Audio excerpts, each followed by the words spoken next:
Welcome to Recovered1440.com Cabin Fever Sessions, episode 17. My name's Bobby and I'm an addict. This is a podcast for anyone that might be having trouble drinking or using drugs, who when they start using they realise they can't stop. There is an answer. Me and my friends even are part of a fellowship of men and women who help each other to get well. We're not allied with any sect, denomination, politics, organisation or any of that bullshit. But if you listen to the drug of choice, tap that into Google and then follow it up with the words 12-step meetings near me. Sure, you'll find somewhere where you'll be welcomed with open arms. I'm joined today by Lisa. Hello, Lisa. Hello, Bobby. I'll hand the meeting over to you as it was all yours. Thanks, Bob.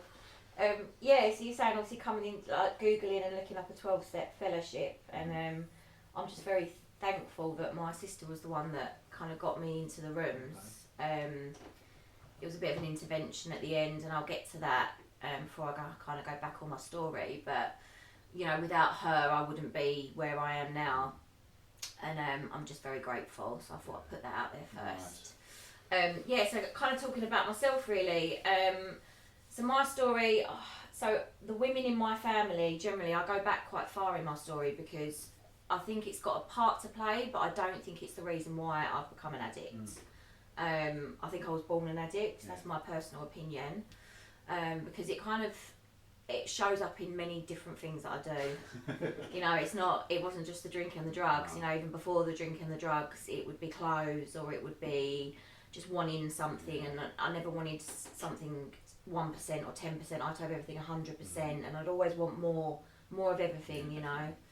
So going back, the women in my family generally all suffer from mental illness. Right. So we don't have cancers really in my family. We don't have heart disease in my family, you know. And I do think sometimes these things go hereditary through families. And I kind of go back to my nan. So my nan was very mentally unwell, and she was in Worley Mental Hospital. Oh, wow. Basically in and out her whole life. And she was like subjected to that electric shock treatment. So that, you know, it was difficult. And because of that, I think obviously she had my mum. She had two daughters, so my mum and my aunt. And I think because of the way she was in and out of mental institutions her whole life, I think my mum didn't get that kind of motherly, you know, upbringing. You know, that love probably wasn't there because she didn't know how to show it. You know, and it's only through going through the 12-step program that I had a lot of resentments around, you know, my upbringing and things like that, and I think it gives you a little bit of acceptance around, at the end of the day, they were doing only what they were shown and the best to their ability, you know, and that's what this program gives you. My nan was in and out of mental institutions, and my mum saw a lot of things growing up, which her as a child probably wasn't ideal, you know. And then obviously because of that, my mum had my sister and myself, so I'm the oldest of two daughters, and my mum, again, growing up as a child, she didn't really have that kind of loving warmth that you would expect from a mother, I'd say. She's a good mum, she provided practical, definitely, but that kind of that love and that home feeling I just never really had.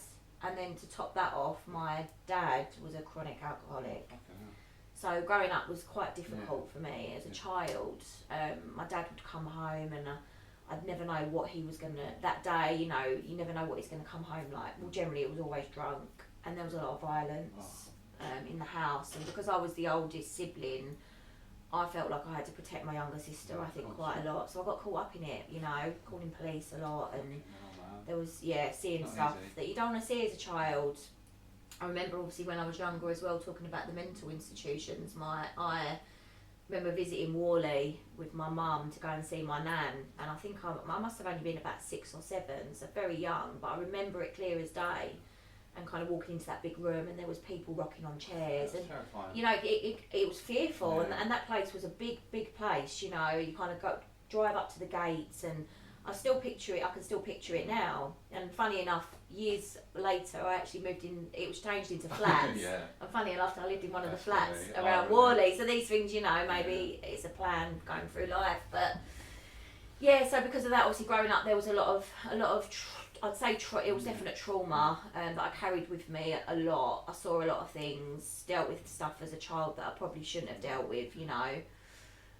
That doesn't make me an addict though, you know, and I think some people have upbringings where there's no trauma, you know, they have a very loving, warm household, but I think I always needed an escape, and I noticed that from quite a young age. So for me, my first escape was, I was very studious at school. I worked really hard at school. I would do everything to the best of my ability. I'm this kind of person that I can't do anything little. I have to. I'm either 100 or 1,000%, or there's nothing.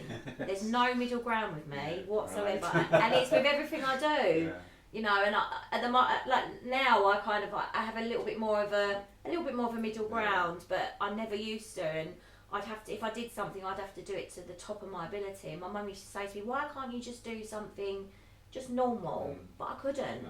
I had to do everything to the highest level and go above everything I did, and then I'd achieve it, and then I'd be done, and then I'd have to move on to the next thing. It was trying to find something to feel that, you know, which I know now is a spiritual malady, like that void that I had inside me. You know, I was never happy, never happy. So I buried myself into schoolwork, and my dad had an affair. Then that went really bad, and my parents ended up getting divorced, and then my mum was on her own at home trying to bring me and my sister up, and she was left with nothing, you know, but she worked her ass off to, excuse my language, to, you know, provide for us. And I am thankful that she did that, because she's a strong woman. She's just got her own issues, you know, and I've got acceptance around that today. Then going through school and that, like I say, I worked really hard at school. I was always one to put my hand up at the front of the class, and I like to learn and I like to read, and I've always been that way, you know, and I did well at school and I was very lucky. But, you know, the drink and the drugs, I think the drink for me started quite young. I'd say probably about 14, 15. I think for most people going over the park, you know, 2020, White Lightning. Listening to garage music. I'm of that era, listening to garage music with my mates, and even then though I would drink to the point where I wouldn't say blackout, but extreme. You were the one people was helping home.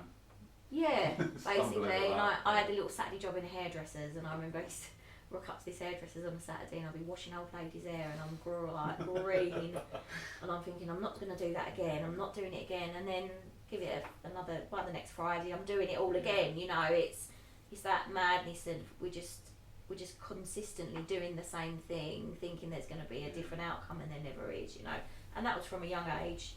Drugs for me was a bit different. I didn't start drugs till I'm a bit later in my life, but I'll come to that. I was quite a late starter when it came to drugs. But so my mum was on her own, and I was getting to the age of about 18, 19, and my mum's quite difficult to live with. She's got OCD, she's got other mental problems, and I had a boyfriend at the time, and I thought, I know what will make me happy. I'll move in with my boyfriend. You know, again, trying to fill that void with outside things. He had quite a bit of money. We lived in a lovely house in Brentwood. I was driving, this is the ego coming in, I was driving around in a souped up Range Rover at the age of 19 years old. Like, on the outside, everyone thinks, wow, like, you've got it. But I was always looking for something else. I was never happy with what I had. I got engaged at a young age, and then I started working in London. I got a job in the city, and that's where kind of things started to kick off a little bit, I suppose. I started working in the city, then decided I didn't want to get married, so ran away from that one. Right. Again, achieved that, then wanted to go. You know, it's a pattern of events, you know, through my life. So I did that, and then I was kind of dating and that, and I met my ex-husband, and this is where the drug side of things. So just before I met my ex-husband, I was about the age of 24, and around this time, I'd started going out a lot in London. You know, we'd always be out in the city, Thursday, Friday nights. It was just standard. Yeah. I worked on a trading floor, mostly men. It was that kind of environment. I was out with some friends, and they were like, do you want to try some gear? And I was always, because I was so good at school and always quite sensible, I used to drink, But drugs were like, I used to be like, no, drugs are for mugs. I was always like that sensible girl, you know.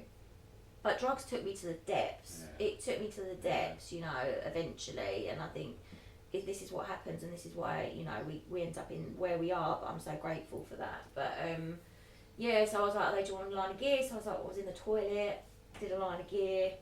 Didn't really hit it off for me. No. And I know some people get this experience where they're like, I've arrived. Yeah. You know, for me, it wasn't like that. I did a line of gear, and I remember getting on the train to London the next morning, and this is where kind of the secretism come in for me. I was a very secretive user. And that kind of went along through my whole using journey, really. I was on the train and my nose was running a little bit, and I'm thinking everyone can see me. That paranoia kicks in, you know, or I've been really naughty the night before, but actually I got a bit of a buzz out of it. And again, that's where, you know, this is where the addiction starts. And I obviously would start to dabble a little bit, doing a bit of cocaine when I used to go out. And then I met my ex-husband at the age of 25. Before that, I'd tried methadone. Oh, fine. I used to, so meow meow, I used to call it at the time. But I used to order it through the post. Like, it's madness. I used to order it through the post because it was legal then. It was like classed as plant food or something. And I was sniffing that up my nose, and it was vile. But I got the high from it, you know, like, it did actually more for me than what cocaine did at the time. But then they made it illegal, and it was more difficult to get, and then so cocaine just kind of became the thing for me, really. Met my ex-husband. One of his best mates is a world famous garage DJ, and that's where we started going out a lot. And this is before I had I'd say responsibility. I did have responsibility. I had a good job in London, you know, a house to pay for, things like that. I didn't have any children, and you know, it was fun then. I liked to call it fun. Yeah. Went to raves, started doing pills. Remember the first pill I did? I'm not gonna lie, it was an amazing experience, you know. But again, it's one of those things. It all starts off fun. It got to kind of every kind of weekend we would be doing cocaine, drinking, and I think ended up getting married. So I got married to him, but I think again, I got married, and I think I was getting to my late 20s, and I'm thinking I need to settle down and have children. You know, as a woman, not for every woman, but for me, I was like, that's what you're meant to do. And I don't think I got married for the right reasons, if that makes sense. You know, he was a great man, you know, but he wasn't like me. We would get on it at weekends, but he could put it down, whereas I'm different and I can't. You know, I'd go out London and I'd be the last one standing. My friends would go, and I'd be out on my own with random people that I've never met before, end up back at places, get myself into some very precarious situations, you know, at flats in London, God knows where I was, and then thinking, how am I going to get home, or getting cabs home from London at like 5 in the morning, and thinking, I've got to go work, I've got to go back into London the next morning, you know, and things started to creep in where I wasn't just doing it on weekends, I started doing it in the week, and then I used to pick up at work, and it's all these lines you start crossing, you think you're never going to do. I used to have it delivered to Canary Wharf, funny enough, which is one of the most high security places, you know. I've only got sniffer dogs walking around, and I said my drug dealer meet me at Canary Wharf, I used to jump in his car, pick up the drugs, and walk back into the office with it, like madness. I look back now and I think, how did I do that? It's just crazy. But it's the kind of insane things that we do. Yeah, don't even consider, do we? We don't consider what could happen, you know. Again, on the outside, my life looked perfect, but I think slowly I was getting to a point where it was fun, but I was needing it more. I couldn't go out without it. I always had to have it on me. I wouldn't go out unless I knew I was getting it. You know, and it did start to creep in then, and that was obviously at the age probably of about 28, 29. Then I found out I was pregnant. I got pregnant, and the first 3 months were difficult, I'd say. I'd been diagnosed at a young age with depression. Again, like I say about the mental illness in the women in my family, sister, mum, nan, aunts, cousins, all the women. Suffer. And even my niece has got some, you know, neurodivergent issues. So, I think there's a lot of mental stuff that goes on in my family. But yeah, I was on antidepressants. I had to stop those because I was pregnant.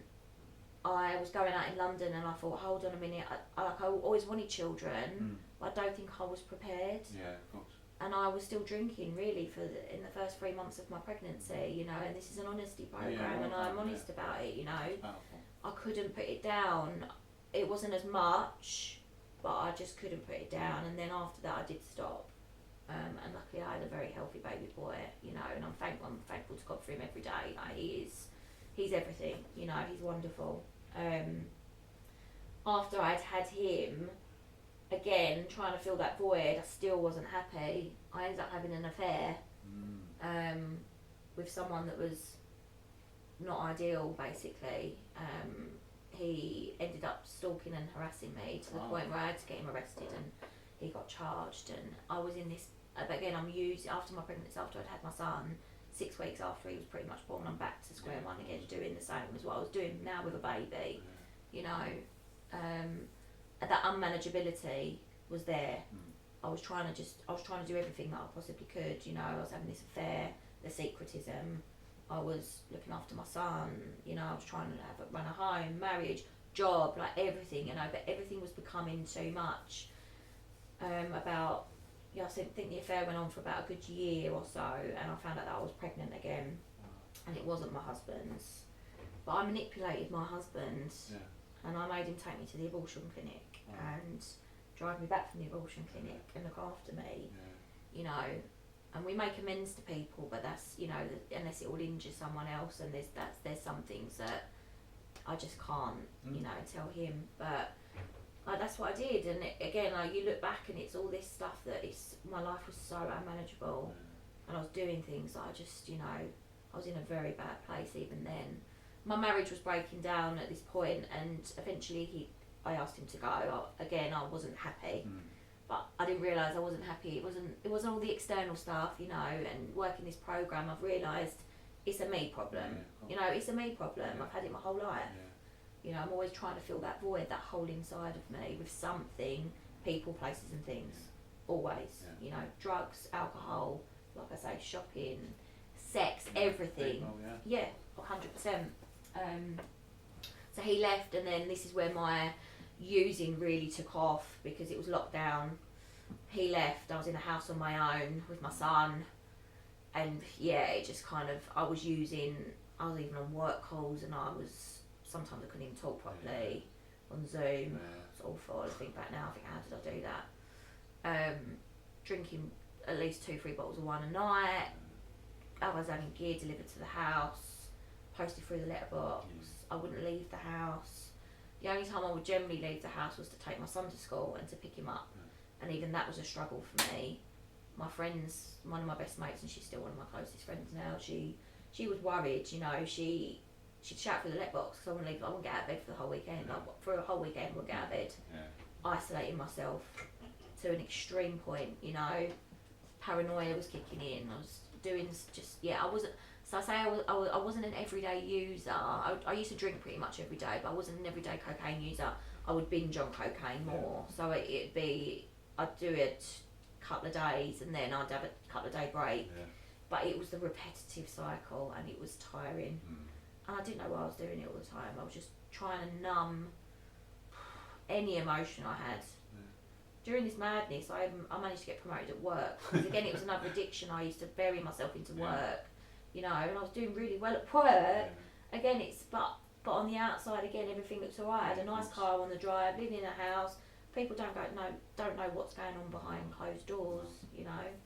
And at this point, obviously this guy that I'd had the affair with it was quite dangerous. Basically, I was in a dangerous situation. He knew where I lived, and my sister said, "Come and live with me.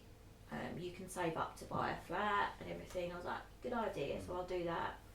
But obviously I'm still using and drinking, but I'm a secretive user and drinker, and I've moved in with my sister. It wasn't an ideal situation, but she did it out of the goodness of her heart, because I was sleeping in the living room with my son in a flat, and obviously, you know, it's my sister, her fiance, her daughter as well, and it's 2-bedroom flats. It weren't a lot of space, but I was doing it in order to buy a flat, and you know there was an end goal there. But again, I think I was using again on that because I'm like, I'm in this awful situation. Yeah. But it weren't awful, but it was. Yeah. My son was sleeping on the sofa every night, and I think felt like the worst mum in the world, you know. But I was trying to do my best with the situation.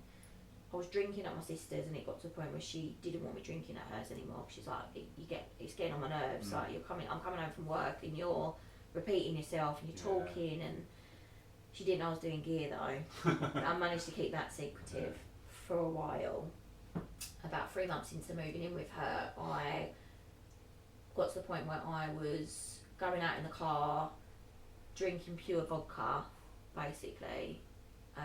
So I was drink driving with my son in the car sometimes, picking up with my son in the car sometimes as well. You know, all these lines that we just wouldn't cross. You know, I was doing all of that, and I got to the point I got very, very unwell one day, and they had to end up calling an ambulance for me, and I was basically admitted to hospital for 3 days and put on morphine because I was in so much pain with my stomach. It turns out after like investigation I've got a hiatus hernia, and a lot of it's due to obviously drink, because I was drinking pure vodka, literally drinking pure vodka. And my sister, I come out of hospital after about 3 or 4 days, and my sister said to me, I think you need to stop drinking, you know, it's starting to affect your health. You know, I weren't looking well. I put on a lot of weight because I'd drink and then I'd binge eat after because I was hungover, so takeaways. So another thing, that was another addiction. You know, like I say, it shows up in so many different ways. I didn't like myself, I hated myself, I had no confidence. I've always been like that, generally. I've got more acceptance now around it, you know. I've always thought people worry about what I look like, about my body, about body image. I've had, in the past, I've had eating disorders, I've had, you know, all these things. Well, women and men, you know, it's not just women, it's men as well go through it, and I've always been like that. So I thought, I'll stop. You know, again, this is one of the things, I'm going to stop. And I thought, I've got to stop because it's affecting my health so bad now. And I managed to probably stop drinking for about a week and a half, 2 weeks. And instead of that, I was like going for walks in the evening. I thought, I can do this, but life showed up and it just started creeping back in again. But now I had to hide it from my sister, so now I've been even more secretive. So I was bringing it into the flat, hiding the bottles of vodka, hiding the drugs, and that went on for about another 6 months. I managed to do that. Then there was a day I was taking my son out for breakfast on a Sunday morning, and I got a call from my mum, and this is where it all kicked off. So she called and said, you need to come back to your sister's right now, we want to have a chat with you. And I knew what it was. I thought, this is it. Part of me, I think, I was crying out for help for a very long time. I didn't know how to get help. I didn't know how to admit that I had a problem, and I didn't know how to tell anybody. You know, and I was in a really bad place. I was suicidal. I'd sit in the car crying. I just wanted this to end. I didn't want to live and I didn't want to die, and I was just existing for a long, long time. It makes me emotional. They were like, come back to your sisters, we need to talk to you. So I walked, doing that drive back with my son in the car, and I thought, I know exactly what's going to happen here. So I walked up the stairs into my sister's flat. My mum come down, he said, I'm taking your son with me. Okay. So I thought, right, I know this. I walked in and my sister was sitting in the lounge, and I walked in and she looked broken. And I looked, and there was a bowl like this full of empty vodka bowls, and another bowl full of empty wraps of gear. And she said to me, I knew you were drinking, but I didn't know you was doing drugs. And she worked for the Metropolitan Police. You know, my sister's, she's a very kind. I just think it got to, she was just shocked, I think, more than, she didn't know what to do. She didn't know how to help me.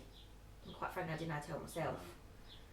And bless her heart, she said, you need to leave. She said, Mum, or I'll take your son, but you need to leave because we can't have you living here because you've been doing drinking drugs in the house. And I respect that, you know. I was like, yep, I knew this was it for me. This was the turning point for me. I think I'd wanted help for so long, but I just didn't know how to get it. And she went, I've Googled what can we do. So I was like, right. She went, no, there's 12-step fellowship, basically, that there's meetings that you can go to. I've Googled it, there's a helpline. You need to call this number. So I called the number, crying my eyes out, and this guy picked up and he said, I will get somebody to reach out to you, a female to reach out to you. And they did. At this time my flat was going through that I'd purchased, but it hadn't gone through yet, and it was going to be another couple of months, and I was homeless. So I was living out of my car, living on friends' sofas.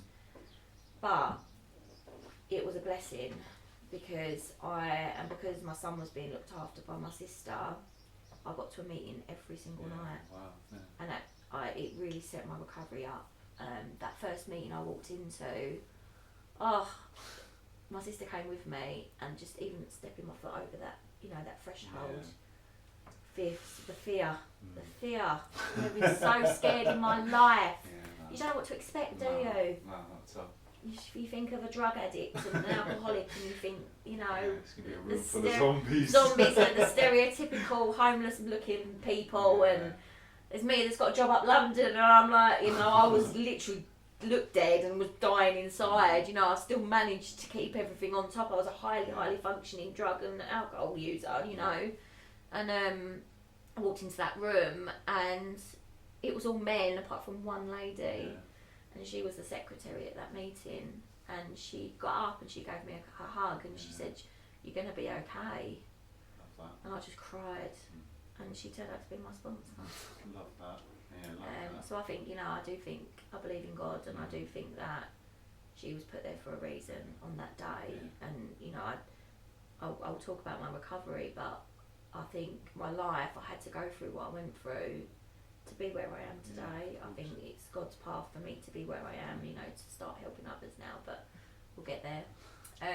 Yes, I walked into that first meeting, and I got to as many meetings as I could, you know, and I set my recovery up. I, like my schoolwork, I dived into it 100%, and I haven't looked back since that first day I walked in, and that was my sobriety date is November the 4th, 2023. So I've just kind of just done 8 months, just over 8 months now. But it is one day at a time, you know. The program has been an eye opener. I've learned a lot about myself by working the steps. I've learned a lot about people around me. I've learned about what I've done to other people, what my actions, how they've affected other people. I've learned acceptance. I'm present today for my son, mostly, you know. We've got a really good life now. I've got my flat, and I love it. I do my morning routine is so important to me, and it teaches us this in the 12 steps. And I get up every morning, I've got this lovely little bay window in my flat, and I sit there and I pray and I meditate, you know. And I have that time to myself every single morning, and it's really important that I have that. And it gives me peace in the morning, because I wake up generally and my head is going a million miles an hour with everything. I think I'm actually going to be assessed for ADHD, because I do think I've got ADHD. I basically tick all the boxes. I can't self-diagnose, but I'm going down that route as well. And I find the more sober and clean I am, the worse those traits are getting. You know, managing just concentration and everything like that, because I think drink and drugs used to numb that a little bit for me for a long time. And now obviously the real me's coming out, and you know, but I actually quite like myself today. And that's a big thing for me to say. You know, I do. You know, in recovery, there's, you know, things have still happened, life still happens, you know. I still have things I need to deal with around, like my mum's still not well, and you can only help someone so much. She doesn't want the help, so I can only manage it in the best way that I can, you know. Other things have happened in recovery, you know, losing people that come into your life and go out of your life, you know, it's difficult, but you learn acceptance around that, you know, people, places and things. We'll read from the big book. I don't know if we're okay to speak about the big book. Yeah, fine. page 421, I think it is, about acceptance is the key, and acceptance is the key around a lot of things today. You know, I used to be very resentful against my past, I think against people, thinking everything else is everyone else's problem, when it's not. You know, it's me, I'm the problem. I need to look at things in a different light, and I do look at things in a different light now. I think before I speak. I think generally before I act. I don't work a perfect programme, but I do it to the best of my ability. Helping others, you know, step 12 tells us to kind of pass this on. I try and pass it on because it was freely given to me. You know, the 12-step programme, it's life-changing. It is life-changing, and but you've got to really want to do it, and you've got to work for it, you know. There are certain steps that I think a lot of people have fear around, anxiety around. They don't want to be honest, and the way I look at it is it's in the past, and I think I've always held stuff in for so long. This is my time now to let it out, and you feel you feel like those rocks have all been lifted, you know, off your shoulders. Recovery is just, it's a beautiful thing. That's the only way I can describe it, as beautiful, you know. I try and mix it up a little bit. I go to different kind of meetings and different fellowships, but they're all the same 12-step programme. I try and give my message to people that there is hope out there, you know, from coming from a place of basically wanting to kill yourself to actually really enjoying life now, you know, loving life actually.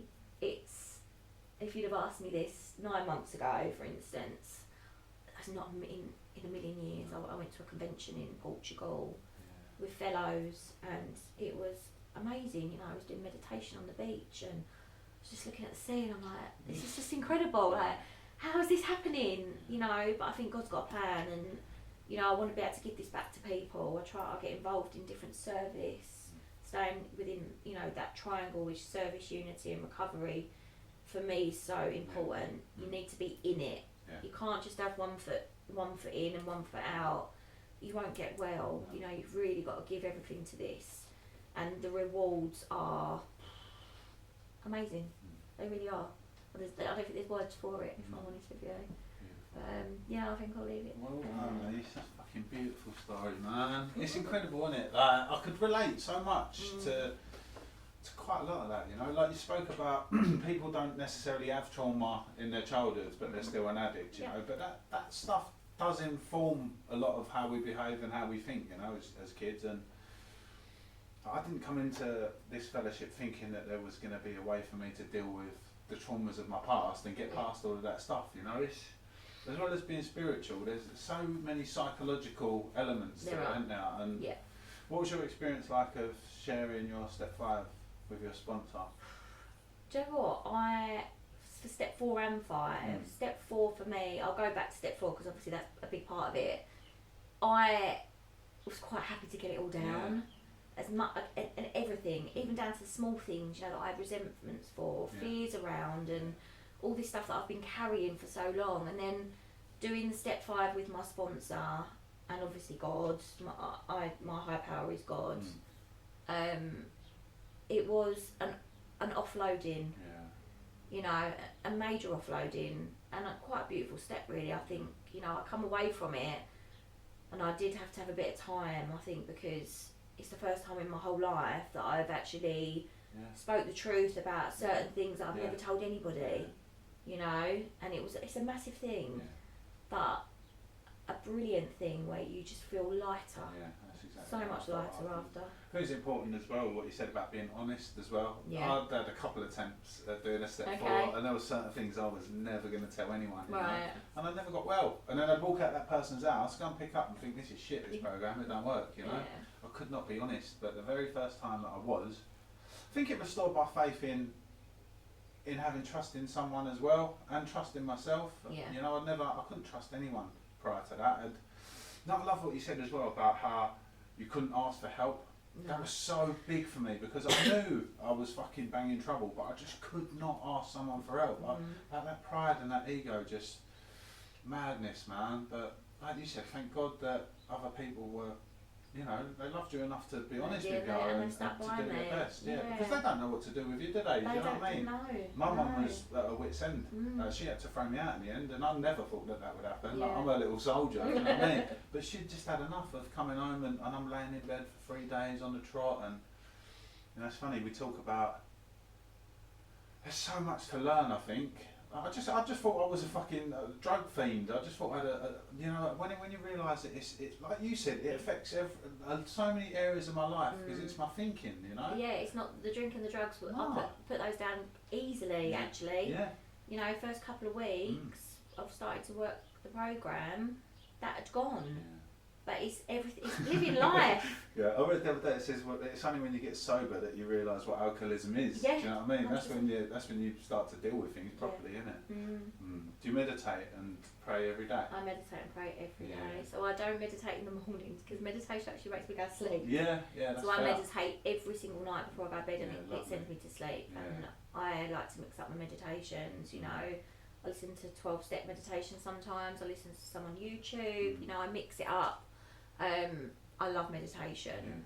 My prayers in the morning, I pray every morning without fail. I think I've missed one morning in the last 8 and a bit months, and I noticed it. I wasn't the same. No. Do you know what weirds me out? I don't know what it is. I suppose I don't know if it's even just going through the ritual of like giving over control to whatever it is. Do you know what I mean? Even That's if there one is of my something or character whatever. defects. Control. Control. I used to hear the words control freak, and it used to make me bristle. I think, ugh, because I was a fucking massive control freak, but I never knew. You know, I think that's fear in it. If I can just control this, then this will happen, and everything will be all right. And the reality is, I've got no control over nothing aside from my reaction to things. So I wonder even just the ritual of, you know, letting that go each morning. But as well, like my time in the mornings, like you said, is so important for me. I used to just come to fucking run out the door like a lunatic, and it was no wonder that I was mental. You know, it takes me a good while to chill and centre and get ready for the day. How about unity for you? Have you got good people around you? Very good people around me. Unity for me. I think when you come into the program, you think that your life's over because you're not going to be drinking and using anymore. You know, because that's what you associate social element with. You know, for me that was my social thing. You know, was drinking and using. But coming into recovery, I found that I'm doing more now than I ever was because I was isolating myself. I wasn't. You know, at the beginning it was fun, you know, when you first start drinking and using, but towards the end, or for a good few years towards the end, I didn't want to go out. I didn't want to see anyone. I was isolated. I wasn't living life. Like I say, I was existing. Now, I'm doing, you know, like I say, I flew to Portugal, do dinners, there's events, there's massive unity days, there's so much going on. You know, even if it's just meeting up for a coffee with someone, that's unity, you know, and just talking openly with somebody and with people that understand us. Amen, For the first time in my life, I am with people that get me and I can be myself, completely myself. I'm not putting a mask on, which I felt like I've done my whole life. Trying to impress people. 100%. What do people think about me? I need to act this way in order for them to accept me. Exactly. You know, and I don't need to do that anymore. No. How beautiful, man. Have you got strong women around you? Very much so. Yeah, so I think that's important because, like you said, you walked into your first meeting. It's very male dominated. It can be. Denying that, it can but be. There is very strong women in this fellowship available to other women that need help. Definitely. Yeah. I mean, like I say, my sponsor's amazing. You know, she's got great recovery. She's very knowledgeable. I like that about her, and I respect her a lot. I think you need to have that relationship with your sponsor. You need to be able to be open and honest with them as well. But other women, so it's my birthday coming up in next week, a big birthday as well, and there's a group of about 16 of us, and we're all going out for dinner. I mean, how beautiful all women is that? in recovery, you know, and I can't wait. And do you know what I feel as well? Like, I don't know, man. Like you said, when I come in, I thought my life was over, and that was such a big thing to prevent me from coming into these rooms. But I had no fucking life. Like you said, I was locked in a box room. Do you know what I mean? But my mind would tell me, and the reality is that, like you said, we get to go anywhere, do anything, a completely free person. You know? Yeah. It's absolutely beautiful. I've even been I have been in pubs, and I have been I've been to a comedy club. I think even early recovery, I went to a comedy club at London. and my best friend came and she didn't drink, and yeah, it wasn't easy, I'm not gonna lie, 'cause it was my first outing, you know, but now I just look at I've been out, I went to a not festival, a concert in Hyde Park on Sunday. Yeah, say that, yeah. And there's people around me drinking and music and, you know, but I actually, it doesn't even cross my mind. No, mate. There was people falling into me, and to be fair, I was even getting a little bit like, oh, you know, like, because you see it from the other point of view. You really do. And then I got home and woke up the next morning and I've remembered it, you know. It's lovely. I love that. Getting so to the good. point of the night where you just think, this is enough This for me, is I've had enough. Because I could never do that. No. I could never do that, you know. Like you said, I was always the last one, or always. I'm going out, but I've organised something for when I get back, so then I'm just carrying on my own until 4 and 5 in the morning. But how beautiful today to like experience stuff and then wake up the next day and be bright-eyed, bushy-tailed, and think, you know what I mean? It's beautiful stuff. It is. Do you know what else you mentioned as well, which I really found interesting, is that going through this program, you don't just learn about yourself, but you learn about your family and what they might be going through. Yeah. And do you know what I mean? I never really considered anyone else. I didn't give a shit, to be honest. It's me, and oh God, everyone catered to me, you know. But how's that been for you? That experience of like learning about yourself and then learning what might be going on for other people as well. Yeah, I think, like I say, especially around my mum, you know, my mum struggles with a lot of things mentally, and it's been a bit of a crux my whole life growing up. It's been difficult, if I'm honest. Really honestly, tough. it's difficult. It's very tough. Yeah. But today, I know that she's not well. Exactly. You know, and my dad, who was an alcoholic, I had so many resentments around him. You know, and what he did and what I saw, and but again, sick person. He's a sick person. Yeah.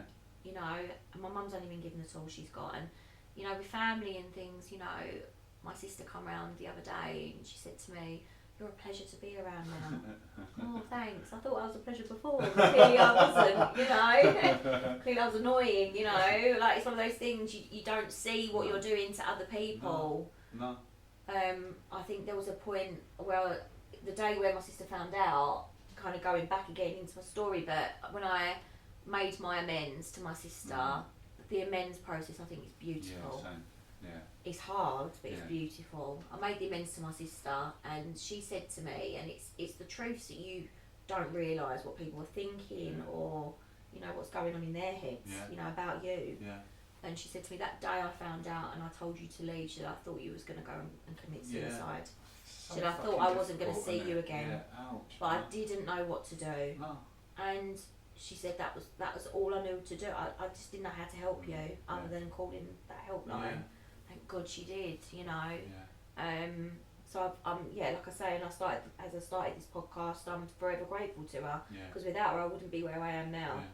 And we've got an amazing relationship. Yeah, love that. Me and my sister are very, very close. We've got a beautiful relationship. You know, we've always been close.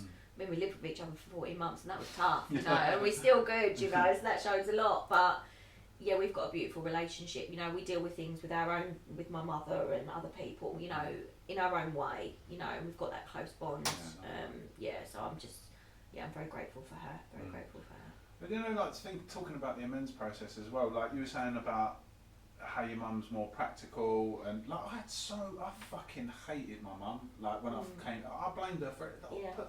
Pathetic stuff. If you hadn't have married my dad, like come on, Bob. If you hadn't have gone out working, if you'd have spent more time with me, like me. God forbid she should go out and earn a living for the children that she's terrified she can't provide for. But I never saw any of that. I was just so twisted and bent up about myself, and going through this process, like, saw my part in it. Do you know what I mean? All the things that I did wrong, and that was a revelation for me. Was it you to realise that? So I thought I was a nice kid. I couldn't understand why life kept kicking me in the bollocks. I mean, I had my moments as a kid. I'm not gonna lie. Do you know what I mean? I look back and I did have my moments. Sometimes I wasn't very nice, but I think it's because I was in self, and it's all because of you, and I'm acting this way because of you, and it wasn't. I think, you know, doing the program, you do look back and you see your part in everything, you know, and I had a major part in pretty much everything I did. Of course I did. You know, it was my decisions to do what I did. At the end of the day, it's not what you do, it's how you react to what you do, and that's what you learn.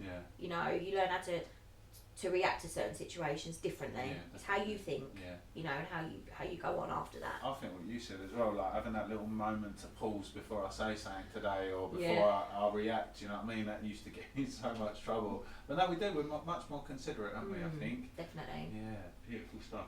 What would you say, like you said about walking into your first meeting and how frightening that was? And my hat goes off to anyone that does it, because I was there as well, do you know what I mean? And what would you say to anyone that was sort of toying with the idea of going to their first meeting? What can they expect? I mean, my first meeting is a blur, if I'm honest with you. Of course. You know, I think I was so emotional, and I'm an emotional person deep down. You know, I've got this very hard front, but I'm not. I'm a very sensitive person. I think a lot of people in recovery are like that, actually. Okay. Yeah. You know, that's how we put the masks on. But if you're toying with going into a meeting, like, all I can say is from personal experience, it's changed my life. You know, you feel like you walk into that meeting and you feel like you're at home. For the first time, you're surrounded by people that understand you. You understand them. You've all got something in common. You might not have the same story, but you've all ended up at the same place. For a you reason, know, and you'll think the same way. And I think that's the biggest thing. If you're toying with it, I think, you know, if you feel like you've got a problem, or you're doing what I did sometimes and Google, have I got a cocaine problem? There's a little clue there. That, or an alcohol problem, or you're Googling a 12-step program. I think generally you don't end up there by accident. You don't, and I think generally, you know, go. What have you got to lose? Exactly that. That's the way I look at it. Exactly what have you got to lose? Life is better. It's so beautiful that, like, those, like, we've got access to this stuff. Do you know what I mean? Like you said, like, you rang that number and someone called you back. They did. And I still speak to the lady. Do you really? That's lovely. I update her every time I collect a certain milestone. Yeah.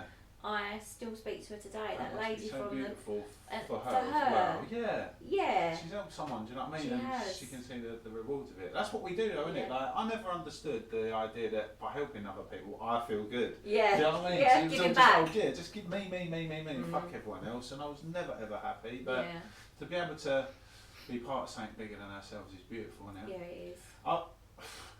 The word that scared me the most was God. When I walked in and I saw that written down, I thought, oh, fuck this. Bollocks, you know, I couldn't get my head around it at all. But what would you say to anyone that was like atheist or agnostic, or they've not got a belief? What would you say to them?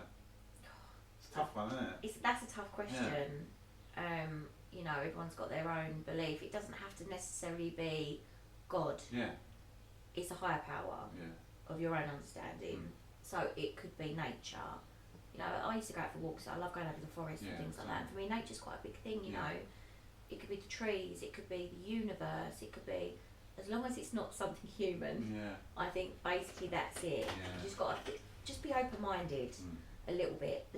Just, you know, just gradually have that open-mindedness. And I think slowly, when you start to see reap the rewards of what this can do, I think it opens up your mind a little bit more. You know, God for some people is a very scary word, but it's just good orderly direction. Exactly. That's all it is. It's just directing you in a certain way to think. That's beautiful, and it does come slowly, doesn't it? It's not Yeah. like you're like, oh, okay, now I believe in God and fucking hallelujah, the clouds burst open. Yeah, and there's someone sitting song there. and all the rest of it. But it is like almost like an educational thing where I look back over 3 months and I think, fucking hell, you know, this stuff's actually working for me. I don't know why, or you know, but just by following simple suggestions, my life's got better and better and better. Yeah. I'm so pleased for you, I really am. I see you around and I see how much effect you have on other people, and I really wanted to get you in and to share your story. I think it's so inspirational that, you know, we wake up, don't we? We come into these, I feel like I was asleep before I came in here, do you know what I mean? Just reacting to things and all the rest of it. But Existing, but how beautiful that we've got a life today. Yeah. Thank you so much for your story. You're welcome. Would you do us the honour of leading us out with the Serenity Prayer? I would. Thank you. God, grant me me the serenity to accept the things I cannot change, the courage to change the things I can, and the wisdom to know the difference. Amen. Amen. Beautiful. If you're struggling, please do what this beautiful young lady did and seek help. Your life will change. See you next time. We may refer to the source by different names: God, a higher power, the Holy Spirit, or perhaps the cosmos. The source of the entire universe, the unified field, everything that is beyond the perception of the five senses.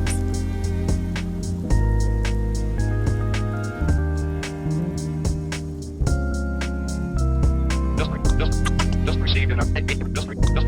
received in our news, and further details of this continuing story. Just received in our and further details of this continuing story.